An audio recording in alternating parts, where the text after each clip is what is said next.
I'm saying? You coming from Third Ward. Third Ward historically is an important hood to Houston, but more recently it's been important to the rap game more than ever. Yeah. You know what I'm saying? Explain to me what it was like for you coming up in Third Ward. Third Ward is like, that's like home. Like, literally like home. Like when you get that fresh, that come to your fresh house, that welcome home sign, that, you know what I'm saying? That's how I feel when I'm out there. Like, it's like really like, that's my home. Like from the junkies to the kids to the old people, you know what I'm saying? To the young people, teenagers, you know what I'm saying? They love me, like they love this shit, they embrace this shit, they embrace me. Everybody know each other, like your mama, they mama, don't know they mama, you know what I'm saying? They uncle know, you know what I'm saying? You really, it's like that, like everybody really know each other and shit. And just growing up in Third Ward, it was tough like any other neighborhood shit, like hood, gutter than a bitch, ghetto than a bitch, ratchet. But one thing about it I can say is that everybody really like this.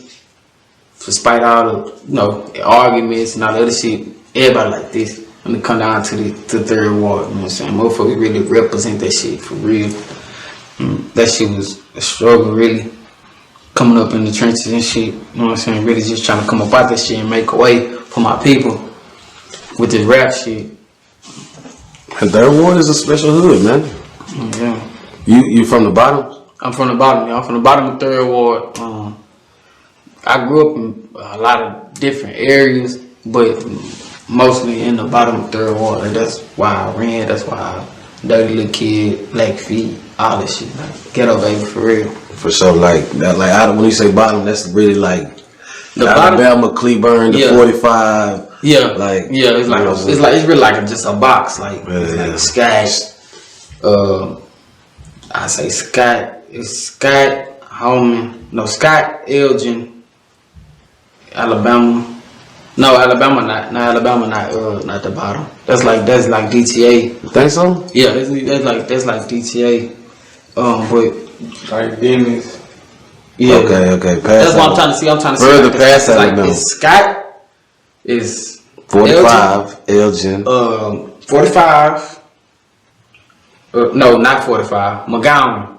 Cause after McGowan is Bremont. Okay. So not 45. It's McGowan. McGowan like this. Scott like this. It's like a whole square. Yeah. McGowan, Scott, Elgin, and I'm gonna say Ennis.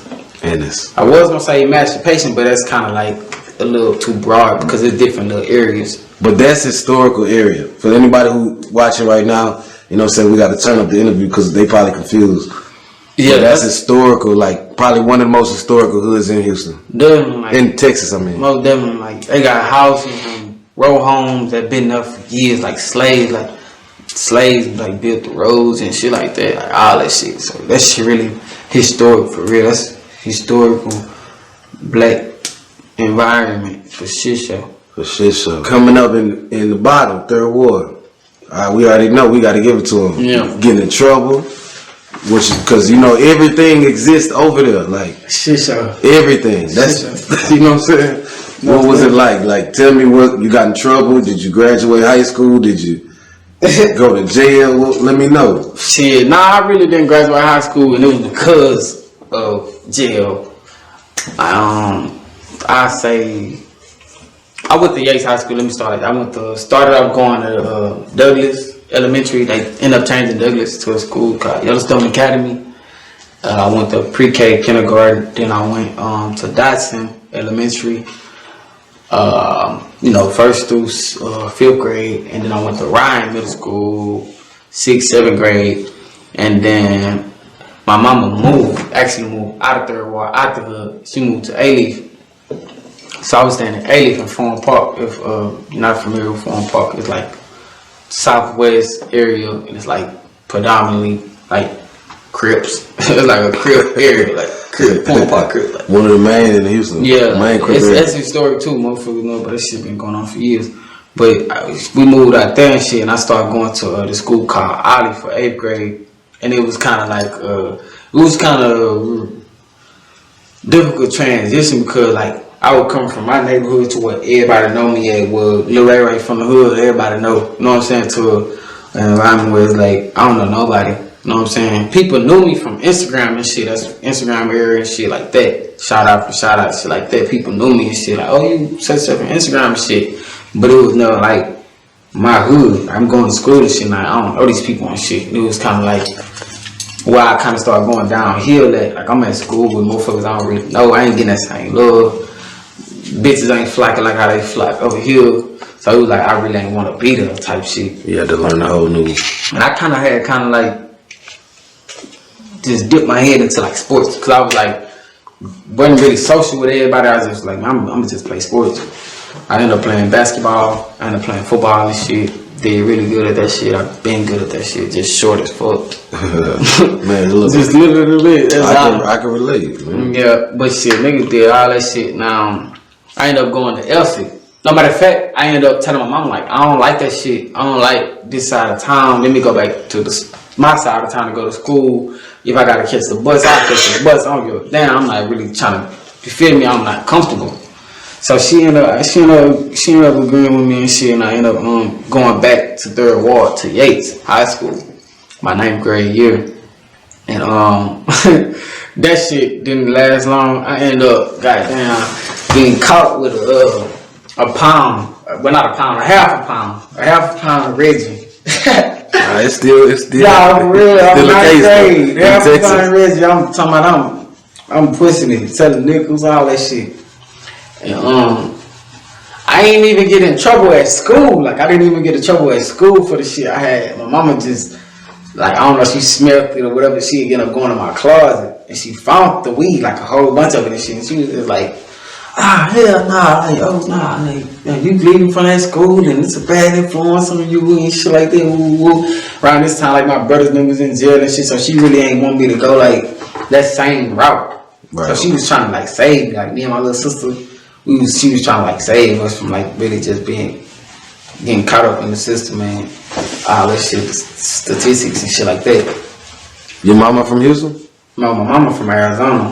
My mama from Arizona. Like both of my brothers from Arizona and shit.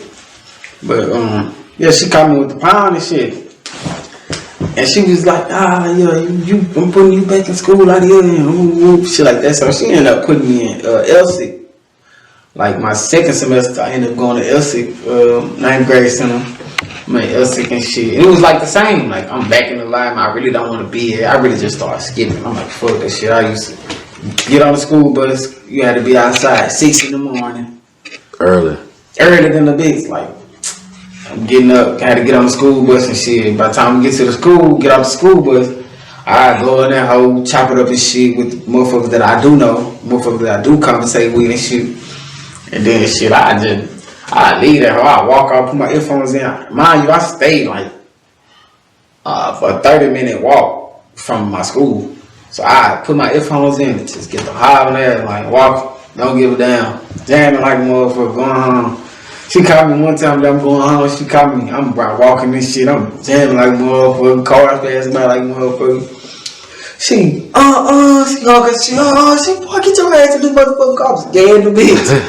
I left, what the fuck? I had to get in the car and stand up tired. And I tell her like, man, I really don't like this school. Like, I ain't fucking with it. Yeah. And she caught my drift. So, she ended up putting me back in Yates. After that school year, she ended up putting me back in Yates. I had a whole bunch of trouble still, got fights, all that shit. And then man, my life just took a real life turn. At Yates?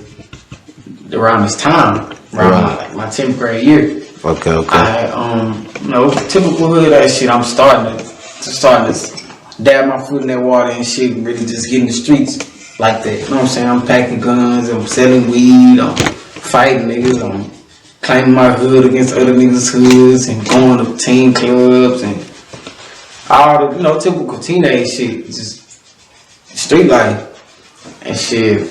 My problem was I like the cars. I like the cars, and my partner them, I never stole a car. I never stole a car. But my partner them used to like rob me or they'll bump you and you get out the car, they give you your shit, take off and shit like that. Man, they'll bring it to me. Nah, I just drive around, like just be riding around. I ain't trying to go chop it up. I ain't trying to sell nothing, chop it or nothing. I'm just drive doing this shit just for the heck of it, just really look live. I'm putting up in Beamers and shit. I'm 10th grade. You know what I'm saying? People, oh wow, oh shit like that. So I'm just doing it for the oohs and wows and shit. Really not thinking, you know what I'm saying? Really crashing like a motherfucker. And this one day, like, it just went totally crazy. Like, we